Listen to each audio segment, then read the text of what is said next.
বুধবার রাজ্যেও যথাযোগ্য মর্যাদার সঙ্গে উদযাপন করা হয় আন্তর্জাতিক মাতৃভাষা দিবস। শিক্ষা দপ্তর, তথ্য ও সংস্কৃতি দপ্তর এবং আগরতলাস্থিত বাংলাদেশ সহকারী হাই কমিশনের যৌথ উদ্যোগে মাতৃভাষা দিবস উপলক্ষে অনুষ্ঠানের আয়োজন করা হয়। এদিন সকালে শোভাযাত্রার আয়োজন করা হয়, পরে অনুষ্ঠিত হয় আলোচনা সভা। আগরতলা টাউন হলে আয়োজিত এই আলোচনা সভায় প্রধান অতিথি হিসেবে উপস্থিত ছিলেন ত্রিপুরার মুখ্যমন্ত্রী অধ্যাপক ডক্টর মানিক সাহা। যথাযোগ্য মর্যাদায় আগরতলা উদযাপিত আন্তর্জাতিক মাতৃভাষা দিবস। সারা বিশ্বের বিভিন্ন দেশের সঙ্গে সামঞ্জস্য রেখে বুধবার 21শে ফেব্রুয়ারি ত্রিপুরা রাজ্য যথাযোগ্য মর্যাদার সঙ্গে উদযাপন করা হয় আন্তর্জাতিক মাতৃভাষা দিবস। ত্রিপুরা সরকারের শিক্ষা দপ্তর, তথ্য ও সংস্কৃতি দপ্তর এবং আগরতলাস্থিত বাংলাদেশ সহকারী হাই কমিশনের যৌথ উদ্যোগে এই অনুষ্ঠানের আয়োজন করা হয়। এদিন সকালে শোভাযাত্রা আয়োজন করা হয়। শোভাযাত্রাটি আগরতলা টাউন হলের সামনে থেকে শুরু হয়ে শহরের বিভিন্ন রাস্তা পরিক্রমা করে আবার টাউন হলের সামনে এসে শেষ হয়। সেখানে অস্থায়ীভাবে তৈরি ভাষা শহীদ বেদিতে ফুল দিয়ে শ্রদ্ধা জানান উপস্থিত সকলে। এদিনের শোভাযাত্রা শিক্ষা দপ্তর এবং বাংলাদেশের সহকারী হাই কমিশনের বিভিন্ন আধিকারিক ও আগরতলা বিভিন্ন স্কুলের ছাত্রছাত্রীরা সামিল হয়েছিল। এই শোভাযাত্রা বিভিন্ন জাতি জনগোষ্ঠীর মানুষ তাদের নিজেদের চিরাচরিত পোশাক পরে ও নিজেদের হরফে লেখা প্লে কার্ড নিয়ে সামিল হয়েছিলেন। এরপর দ্বিতীয় পর্বে হয় আলোচনা সভা। আগরতলা টাউন হলে আয়োজিত এই আলোচনা সভায় প্রধান অতিথি হিসেবে উপস্থিত ছিলেন ত্রিপুরার মুখ্যমন্ত্রী অধ্যাপক ডক্টর মানিক সাহা, আগরতলাস্থিত বাংলাদেশের সহকারী হাই কমিশনার আরিফ মোহাম্মদ, ত্রিপুরা সরকারের শিক্ষা দপ্তরের বিশেষ সচিব রাবেল হেমেন্দ্র কুমার, বিদ্যালয় শিক্ষা দপ্তরের অধিকর্তা এনসি শর্মা, ত্রিপুরা সরকারের তথ্য সংস্কৃতি দপ্তরের অধিকর্তা বিম্বিসার ভট্টাচার্য প্রমুখ।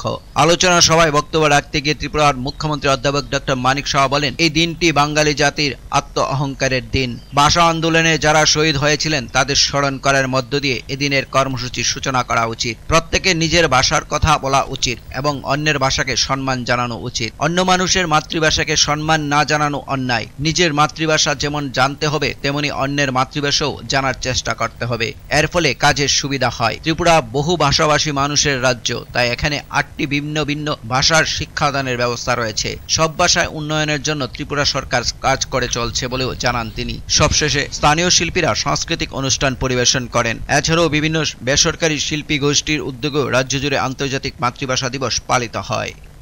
আমরা সবাই জানি যে আজকের দিনে আমরা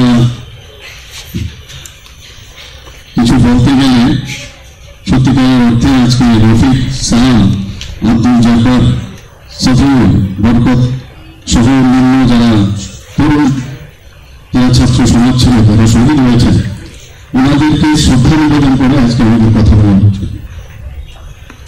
এবং আমরা জানি যখন ভারত ধর্মকে সামনে রেখে দুভাগ হয়ে গেল, ভারত এবং পাকিস্তান, এবং পাকিস্তানের ওয়েস্ট পাকিস্তান এবং ইস্ট পাকিস্তান।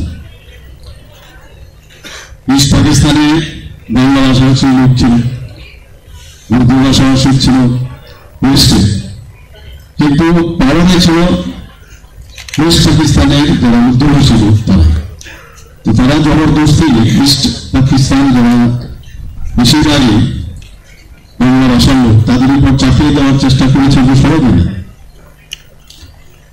যে উর্দু শিখতে হবে, উর্দুতে সব কাজ চলবে, সমস্ত জায়গায় অফিস থেকে আরম্ভ করে স্কুল কলেজে সব জায়গায়।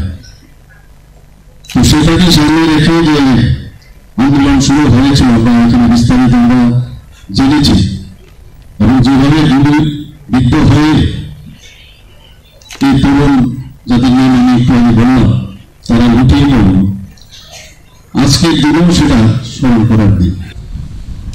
Bureau report, focus Tripura.